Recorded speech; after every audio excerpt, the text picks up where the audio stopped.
Hey everyone, welcome back to my channel, and I do want to apologize for not posting for about a week or maybe two it was. We were doing so good, but finals came up and things got a bit hectic, but nonetheless we are back with another video, and today's video is going to be DIY all the time tie-dye with a twist.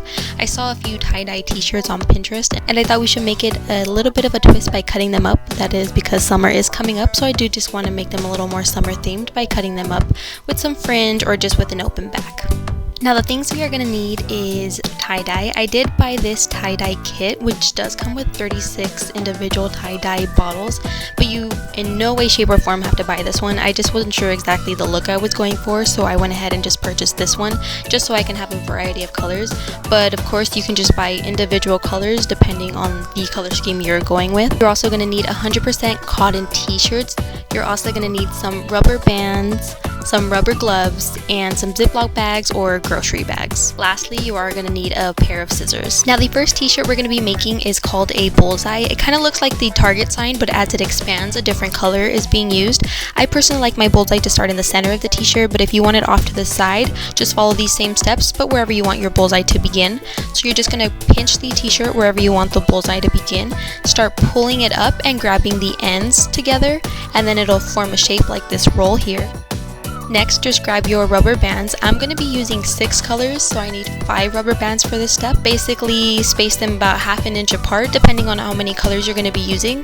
So as you see here, I do go back and readjust them when it comes to sizing, just because I want them to be pretty even. Once you have your rubber bands placed, we're just going to start dyeing them. So here I'm going to start with the red at the end of the tip, which is technically the center of it.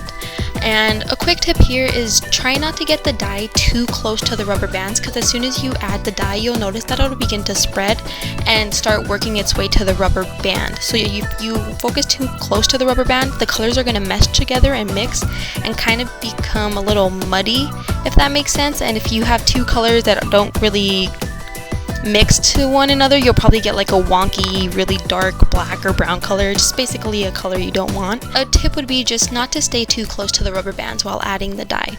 So here, as you can see, I'm just going with the rainbow color combination. As soon as you finish one side, you just roll it on to the next and continue the same steps of filling the entire t-shirt with the dye. Lastly, don't forget to go back just to make sure that you don't miss any spots. Now once you finish adding all the dye to your t-shirt, just gonna add it to your Ziploc bag or your grocery bag, and then set it aside for a good 6 to 8 hours, or overnight would be better, but depending on your patience, it really does vary, but at least 6 to 8 hours minimum.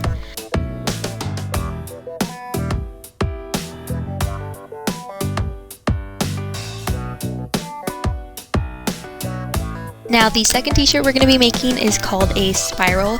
Again, I like my spiral to begin at the center of the t-shirt, but if you want yours off to the side, just follow these same steps, just off to the side. So you just want to go ahead and place your finger on the t-shirt and just start turning the t-shirt off to the right or to the left.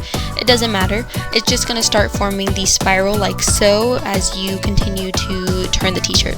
So as soon as you have your spiral formed, you're just going to grab the rubber band, a fairly large rubber band. It'll be easier in this step. Just use it to grab all the edges and hold them together. It'll make it a lot easier when it comes to the next step. Now once your spiral is held together, you're going to grab your next rubber band. These are a little smaller. Now I'm going to be using 6 colors, so I only need 3 rubber bands for this step, and this is just making what I call slices. So I'm just going to add all 3 rubber bands to my spiral, and then I'm just going to adjust them just to get the equal amount of slices, I guess you can say. And as soon as I have an equal amount of the slices, that's when I'll add the dye. If you only are going to use maybe 4 colors or so, you only need 2 rubber bands. If you're going to use 8 colors, then you need 4 rubber bands. It's just kind of a pattern. It just depends on your color scheme and how many colors you want. Like I said, I'm just using 6, so I only need 3, but it's completely up to you on how many rubber bands you need, depending on how many colors you want to use. After I have gone back and evened out the rubber band and got equal size slices like I did here, I like the rubber bands to kind of be centered in the middle, just so I think it's asymmetrical in regards to the spiral coming out clean and equal. Once I have the rubber band set, I'm just going to begin to dye it. Now here I did just realize that I didn't mention this little black thing I'm using at the bottom here. It's just part of our grill. I just thought it'd be a lot easier to use if I put too much dye, just to give me a little bit of height. So if I do put too much dye, any excess is just going to fall to the plastic tablecloth and it won't mesh together or mix with any other colors. Now I'm just going to go ahead and begin to dye my t-shirt. This is just a bunch of random colors I chose. I actually did have to make this spiral t-shirt again thanks to the amazing wind I had that day. After a few hours when I came to check up on the t-shirts, I noticed this one was thrown on the floor and all of the colors were meshed together and it wasn't working for me anymore, so I had to go back and get another t-shirt just so I can make a new one once again.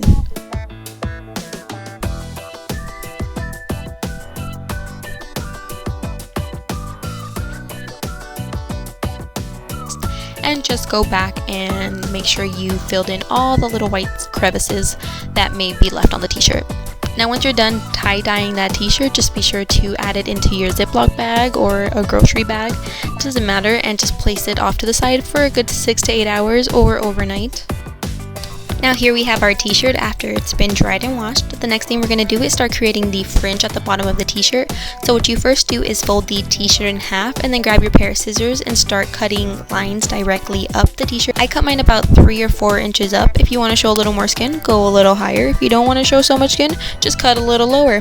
I would say just to cut the seams off first. I did leave them in place because I was originally going to add beads and I thought seams would help so they would keep the beads intact instead of tying the ends at the bottom, but I just changed my mind.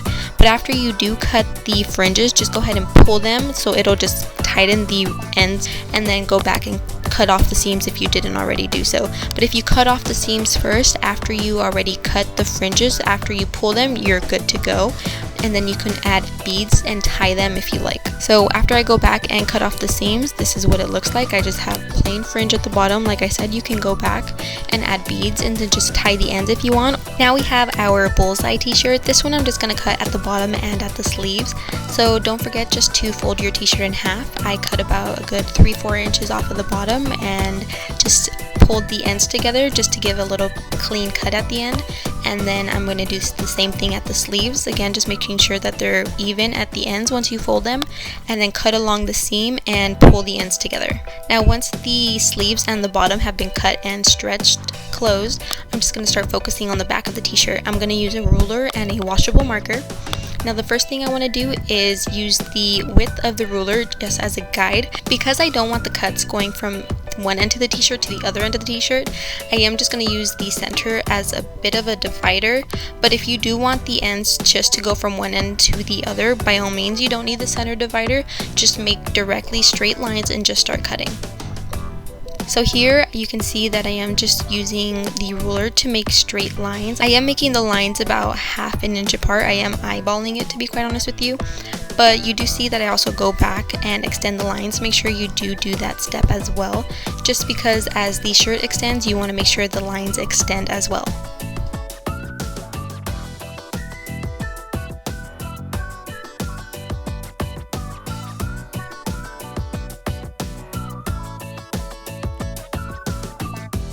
Now once all of your lines have been made, we're just going to start cutting. One thing I found helpful to do first is just to go back and make a little pinch incision at the ends of each line, just so when you go back you just can start cutting.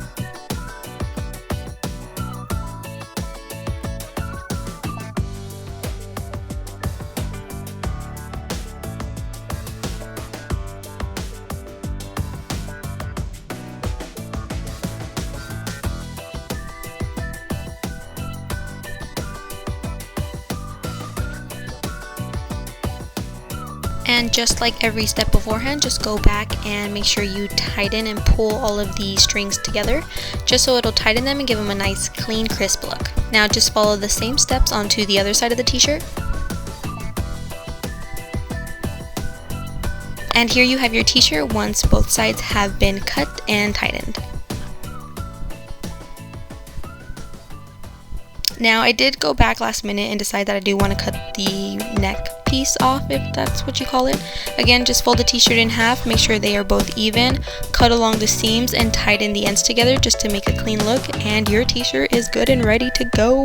There we have both t-shirts. I know you can tell the photo on the right is very heavily filtered. It's just for some reason when I try to take a photo of the t-shirt, just not all of the colors would pick up for some reason. So I just added filter after filter, just trying to bring and saturate the colors, but for some reason I just couldn't get it to my liking. But as you can see during the video, the colors are very bright and transparent. Just for some reason when trying to take the photo, it just didn't come out quite right. So I just want to say thanks for watching, everybody. I hope you enjoyed. I hope you love these t-shirts as much as I do. If you recreate these t-shirts or any of the DIYs for that matter, just please send them to me. I would love to see what you've come up with. Alright guys, well thanks for watching and please subscribe.